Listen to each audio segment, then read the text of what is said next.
Especial Día de la Música en RFC Radio, con Palaciego.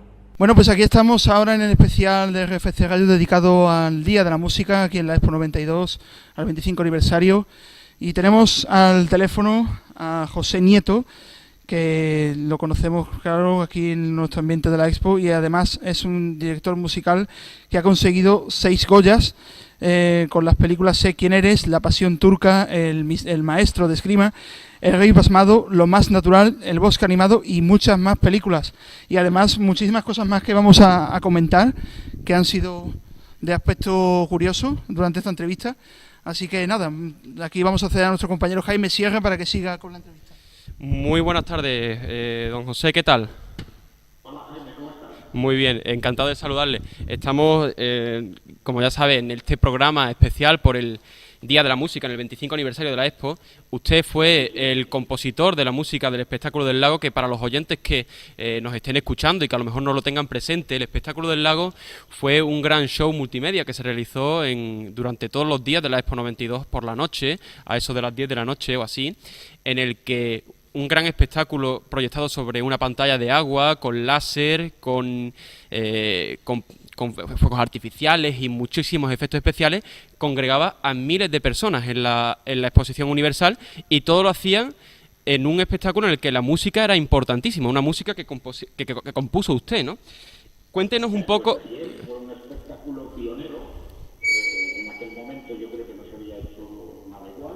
Luego ese espectáculo tuvo secuelas importantes, no solamente el de la Cartuja ahí en Sevilla también, sino que luego un espectáculo de características similares, con algunas diferencias evidentemente, pero un poco con el mismo basamento técnico y formal, ganó el premio al mejor espectáculo multimedia por el PortAventura. Es el mismo equipo prácticamente que hizo la Expo de Sevilla, con Manolo Coronado a la cabeza, hizo el espectáculo del lago de PortAventura, que fue considerado como el mejor espectáculo multimedia de aquel año, ¿no?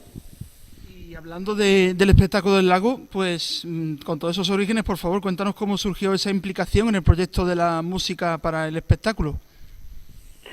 Bueno, pues surgió, ¿qué quieres que te diga? Pues como cualquier otra cosa, alguien que te llama, en este caso fue Manuel Coronado, con el que yo no había trabajado nunca. Le conocía de nombre porque había tenido alguna vinculación con el teatro, pero no habíamos coincidido nunca trabajando, y me llamó para decirme si quería trabajar en el espectáculo de la Expo, y naturalmente le dije que sí, y nada, allí se presentó en casa con un montón de bocetos, de dibujos y de explicaciones técnicas realmente extraordinarias, ¿no?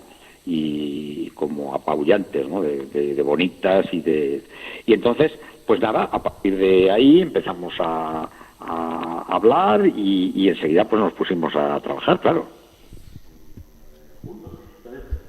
Fue así. La verdad es que la forma de trabajar de Manolo coincidía exactamente con mi forma de ver el trabajo, es decir, con mucho rigor, mucha seriedad, muy tomarse todo muy en serio, y o sea, la antítesis de la chapuza, ¿no? Y de la caspa que tantas veces abunda en este país nuestro, ¿no? Y entonces pues fue como una especie de flechazo, ¿no? Como te digo, seguimos trabajando juntos en varios espectáculos más, ¿no? Y incluso por lo menos 3 de ellos conectados con Sevilla y uno con Granada, y luego lo de PortAventura, ¿no? Así que fue el inicio de algo importante. Fue algo muy inspirador el tema del espectáculo del lago, por la música tan variada y también conseguida, digamos, coordinada con ese gran espectáculo, ¿no? Con los efectos especiales y demás. ¿En qué se inspiró usted para componer esa música? ¿Tenía usted directrices o simplemente dejó volar su creatividad para componer esta gran pieza musical? No, realmente, como te decía antes, Manolo llegó a casa con un montón de documentación, donde estaban prácticamente plasmados en dibujo todo lo que el espectáculo iba a ser. Es decir, que yo partí de una serie de imágenes, de una estética, de un planteamiento estético y de una especie de mini historia, de mini guión, donde se sabía qué venía ahora, qué venía después, qué pasaba después, etcétera, etcétera. Es decir, muy parecido, mutatis mutandi, a lo que es trabajar en una película, ¿no? Tienes una especie de guión y luego yo en las películas nunca he trabajado hasta que no he visto la imagen. Entonces, en este caso, la imagen estaba, como te digo, plasmada en dibujos, en bocetos, y lo que Manolo quería contar pues estaba escrito también en una especie de guión, donde se decía, pues aquí pasa esto, y esto,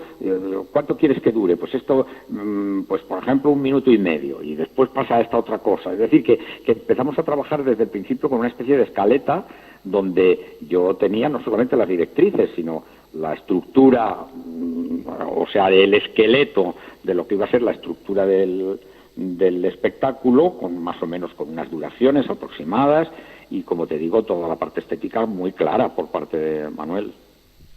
Y bueno, hablando también de ese momento de composición y de desarrollo, ¿se te llegó a pasar por la cabeza el hecho de que estabas haciendo historia o memoria para el futuro sobre este espectáculo? Porque claro, el espectáculo del lago, yo no sé si usted es consciente de lo recordado que es aquí en Sevilla, porque fue uno de los grandes hitos de la Expo 92, y ahora que estamos celebrando aquí en el Pabellón de la Navegación el 25 aniversario con la exposición, lo que más nos pide la gente que proyectemos en el cine es el espectáculo del lago. Se le tiene un cariño y un recuerdo impresionante. ¿Fue usted consciente en aquel momento de aquello, de que estaba...? No, cuando tú aceptas un trabajo realmente te concentras en sacarlo adelante, en hacer lo mejor que se te ocurre, en trabajar, pues lo mismo que decía antes por parte de Manolo, pues por eso te decía que había habido flechazo, ¿no? Trabajar con seriedad, con rigor, dar todo lo que eres capaz de dar, y nunca piensas en el alcance que puede tener las obras. Pero tú nunca piensas en lo que va a pasar con tu obra, porque nunca sabes lo que va a pasar con ellas. Hay una historia muy interesante, conectada precisamente también con Sevilla, no con la Expo, pero sí con Sevilla, que fueron los campeonatos de atletismo, ¿no? No recuerdo de qué año, 90 y... Los campeonatos del mundo de atletismo de Sevilla 99. 99, sí. 99, efectivamente, que también fue un espectáculo que hizo Manolo Coronado y que yo le hice la música. Pues bien, uno de los temas, el tema principal de aquel espectáculo, se lo llevó Carlos Herrera a un programa que tenía en Radio Nacional. Y fue la sintonía de su programa de Radio Nacional durante muchos años. Y un día me llaman a decirme que si tengo una grabación completa de esa música, porque ha llamado un oyente del programa que tiene un hijo autista que reacciona cada vez que oye ese tema. ¿Cómo vas a pensar tú cuando estás haciendo un tema que eso que estás componiendo, esas notas, esos colores instrumentales, etcétera, van a ser un estímulo para un niño autista? Es decir, que nosotros hacemos las cosas y luego las cosas toman como vida propia, ¿no? Unas no se mueren enseguida, no pasa nada, y otras, pues inexplicablemente, pues tienen un alcance inopinado. Y en el caso de la música de la Expo, pues lo mismo. Como yo iba a suponer entonces, ¿no?, que 25 años después, pues se iba a estar recordando aquello y que la gente se acordaba de la música y se acordaba del espectáculo, ¿no? Y bueno, y hablando de la gente y de todo ese ambiente, suponemos que tendrías oportunidad de asistir al espectáculo entre ellos, y en ese momento, ¿qué siente un compositor cuando su música está tan involucrada en un proyecto tan novedoso y puede disfrutar seguramente en primer plano de la reacción del público en directo? Pues pasa igual. No terminas de distanciarte del espectáculo. Estás pendiente de lo que pasa, lo ves como con ojos, como si dijéramos profesionales, ¿sabes? Y tu atención no está tanto en ver cómo reacciona la gente, sino en a ver si sale bien, a ver si esto coincide con esto, a ver que no falle nada. Y entonces esa es un poco la tensión de esto. A mí me ha pasado cuando he trabajado en teatro, por ejemplo, que nunca he sido capaz de ver la primera función. Nunca he sido capaz de entrar al estreno de la función, porque la tensión de que todo salga bien, de que no pase nada y que además ya no está fuera de tu control, es tan grande que realmente no lo disfruto. Luego sí, luego después de ese primer día, pues sí entras y sí te fijas si a la gente le gusta más, si le gusta menos, si la reacción es esta, si la reacción es otra, pero el primer momento, el primer día que vi el espectáculo, realmente no fui consciente de cuál era la reacción del público. Y entonces, además del espectáculo del lago, ahora que estamos celebrando el Día de la Música, y aunque nos hemos centrado también con su relación estrecha con Expo 92, nos es inevitable, teniendo oportunidad de charlar con usted, preguntarle por su extensa carrera profesional. En primer lugar, felicitarle por su 75 aniversario, pero también sabemos que con motivo del mismo... Te das cuenta que la Expo cumple 25 y yo cumplo 50 más. Esto ni siquiera me había dado cuenta que este trabajo yo lo hice teniendo 50 años. Y usted, claro, por este 75 aniversario suyo, ha editado un libro con entrevistas que hilan con su trayectoria. ¿Qué nos puede contar sobre esa publicación? Bueno, yo realmente no lo he editado. Es un trabajo de dos profesores, uno de la Universidad de Salamanca, que es Matilde, y Vicente Ruiz Antón, de la Universidad de Alicante, que han hecho un libro con entrevistas en la que se habla de mi trabajo, y la novedad del libro es que hasta ahora prácticamente todo el mundo se había centrado casi exclusivamente en el cine, y por primera vez en este libro se habla de mi trabajo en el ballet, en el teatro y precisamente en los macroespectáculos, en los espectáculos multimedia. Creo que es la primera vez, hay una referencia muy clara al espectáculo de la Expo y a Manuel Coronado y todas estas cosas, porque, como digo, es la primera vez que se hace una publicación en la que se refleja un poco mi trabajo fuera del cine, ¿no? Que es, digamos, la parte más conocida de la gente, ¿no?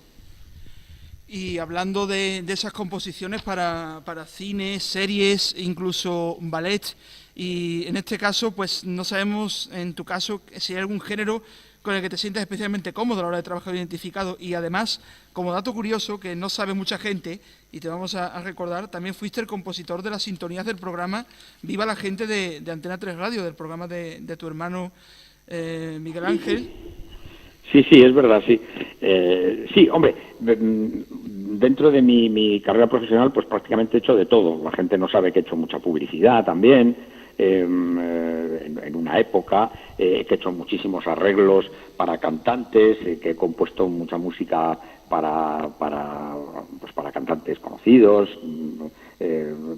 No sé, es decir, que los 75 años estos que cumplo ahora, pues de esos 75 años prácticamente 60 o 55, casi medio siglo, o más de medio siglo, pues lo he pasado trabajando en la música y un poco haciendo de todo, ¿no? ¿En qué me siento más cómodo? Pues lo que necesito yo, siempre lo he necesitado, y he tenido la suerte un poco de poder escoger y rechazar aquello que no cumplía esta condición. Lo que necesito para trabajar es que el proyecto me guste, es decir, que me produzca, que me inspire, que tenga ganas de trabajar en él, ¿no? Sería incapaz de trabajar en un proyecto que no me guste, en un proyecto con el que no esté de acuerdo, y yo creo que eso es un poco lo fundamental, independientemente de que sea una película, un espectáculo multimedia o un ballet, ¿no? Sí, corríjame si me equivoco, pero ya hace un tiempo desde que usted no compone una banda sonora. La última fue en 2009 para Vicente Aranda. ¿Puede decirse que ese capítulo de su carrera profesional está cerrado ya? Como que de este agua ya no beberé, podríamos decir, ¿o...? Es muy difícil que yo en este momento me interesase un proyecto cinematográfico.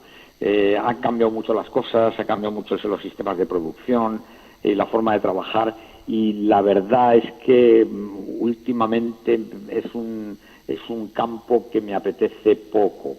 Digamos que mis trabajos más recientes han estado conectados con el ballet, y una vez más con Sevilla. Mi último trabajo fue un ballet por un encargo de la Bienal de Sevilla, de flamenco, que se llamaba Sortilegio de Sangre, y con Fernando Romero. Y es más fácil que yo ahora aceptase algún trabajo de este tipo a que aceptase trabajar en una película. Y bueno, también tienes una experiencia extensa como docente, y en este caso, ¿cuál en tu caso es el principal consejo que le das a cualquier alumno que se adentra en este duro mundo de la música?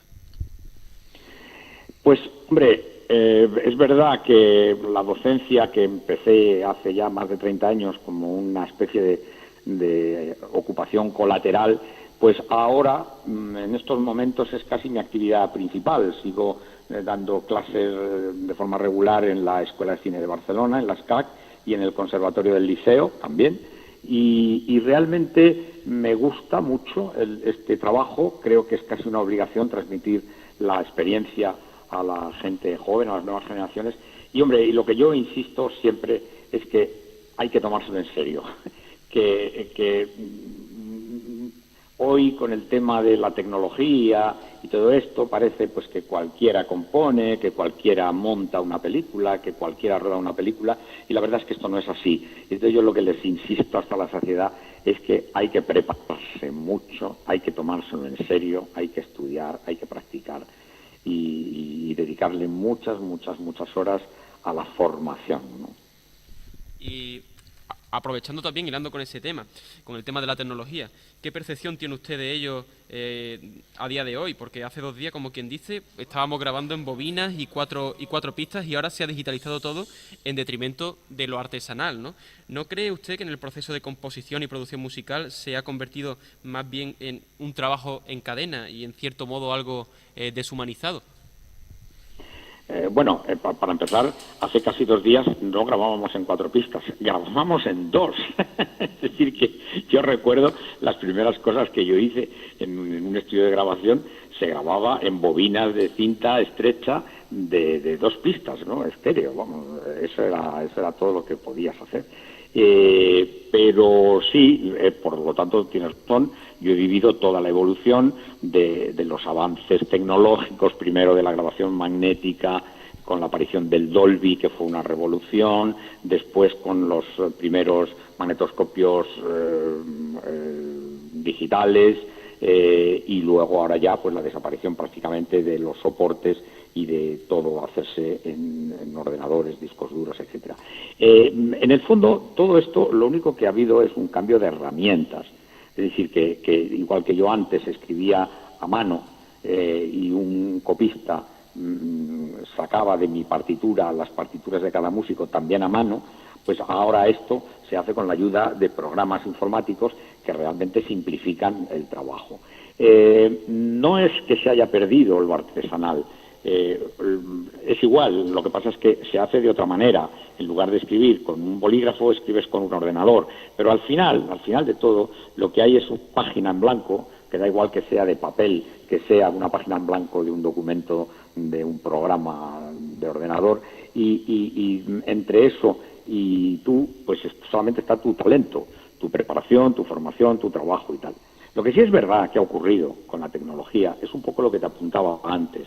Hoy parece que como hay un programa que le das a un botón y compone una música, o que cualquiera tiene en casa una cámara de vídeo y parece que cualquiera puede rodar algo, o que cualquiera puede hacer el sonido de algo, parece que todo el mundo sabe hacer todo. Pero no es verdad.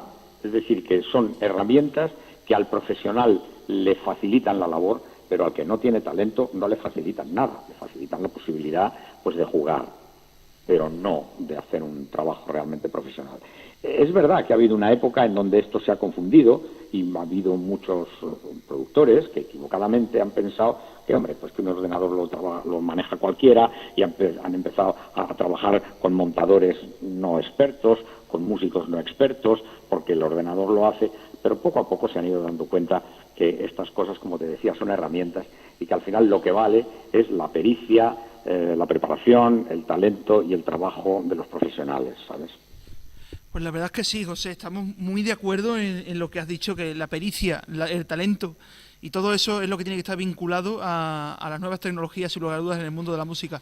Y bueno, pues por nuestra parte ya no nos queda mucho más que decir. Como siempre decimos, ha sido un verdadero placer charlar contigo. Y la verdad es que tienes un vínculo muy importante, muy básico con Sevilla. Lo has ido demostrando a cada paso que has ido componiendo en obras, en obras teatrales, musicales. Sí, sí. Así es. Y le agradecemos también mucho este rato que ha compartido con nosotros y con nuestros oyentes esta tarde aquí en el programa especial de RFC Radio para el Día de la Música en la Expo 92. Queríamos pedirle también que nos despidiera la entrevista a usted enviando un saludo a todas esas personas que guardamos un recuerdo tan entrañable de su paso artístico por Expo 92. Pues naturalmente, primero deciros que estoy agradecido y encantado soy yo con que os hayáis acordado de mí en un momento como este y me hayáis dado la oportunidad pues de hablar y dirigirme a toda la gente de Sevilla que, como bien habéis dicho, pues al final de todo este tiempo he echado la mirada atrás y con la que tengo un vínculo importante, ¿no? Es decir, que yo he compuesto obras para el ballet de Andalucía, ahí en Sevilla, que se han estrenado ahí, lo de la Bienal de Flamenco, lo del espectáculo de la Expo, luego la Cartuja, luego lo de los campeonatos mundiales, y además no solamente eso, sino que mi trabajo, sobre todo en el campo del ballet, que siempre ha estado relacionado con la danza española, pues no cabe duda que tiene una raíz muy profunda de la música andaluza y que, bueno, no sé, es una cosa que no sé por qué, a lo mejor es que en otra vida he sido yo andaluz o algo así, o sevillano, y me sale de forma natural, ¿no?, ese tipo de lenguaje.